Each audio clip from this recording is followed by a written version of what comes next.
পবিত্র ঈদুল ফিতরের অন্যরকম স্মৃতি। ঈদুল আজহার নামাজ পড়তে আমরা একটি সুন্নত আদায় করি প্রায়ই, অর্থাৎ ঈদগাহে এক রাস্তা দিয়ে যাই, পরবর্তীতে অন্য রাস্তায় ফিরি।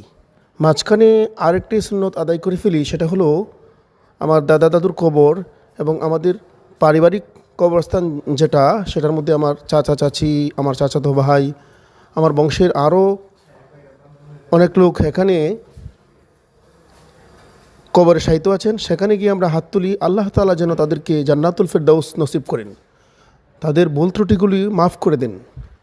দয়া করি বিশ্বের সমস্ত মুসলমানদের যাদের মাতা পিতা দাদা দাদি কবরবাসী আছেন, তাদেরকে যেন আল্লাহ তাআলা জান্নাতুল ফেরদাউস নসিব করেন, তাদের ভুল ত্রুটিগুলি মাফ করে দেন।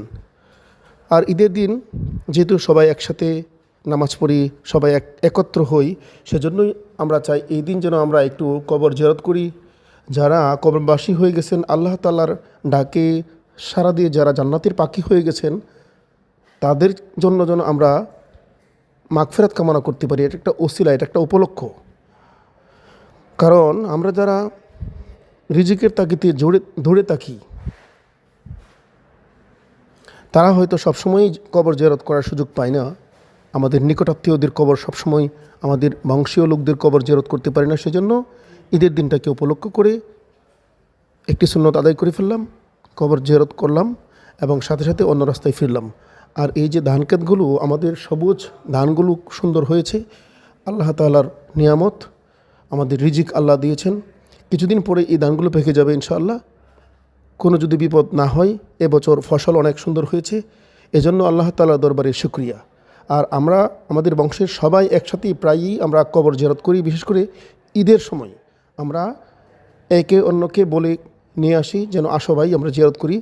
আর কেউ পিছপা হয় না, কাউকে যদি বলি আমরা কেউ অসুবিধা দেখায় না। এবং সবাই খুব আগ্রহের সাথে এসে কবর জিয়ারত করে। কারণ এখানে আমার কারো দাদা, কারো ভাই, কারো মা, কারো চাচি, কারো ফুফু, কারো স্ত্রী এবং কারো ভাবি, এরকমভাবে আমাদের এটা পারিবারিক কবরস্থান। অনেক আগে থেকেই আমাদের পাশেই, এই পারিবারিক কবরস্থানের পাশেই আমরা আরেকটি কবরস্থান করার চেষ্টা করতেছি। সেখানে ব্যবস্থা হবে, সমস্ত এলাকার যত মুর্দেগান আছে তাদেরকে দাফন করা হবে। যাদের জমি কম, যাদের কবরস্থানের সুবিধা কম, অথবা নিচু এলাকার কবরস্থান আছে, তারা ইচ্ছা করলে এই কবরস্থানে দাফন হওয়ার ব্যবস্থা করা যাবে ইনশাআল্লাহ। আমরা এখানে আসলে আমাদের ভালো লাগে, সবাই একত্রে কবর জিয়ারত করলে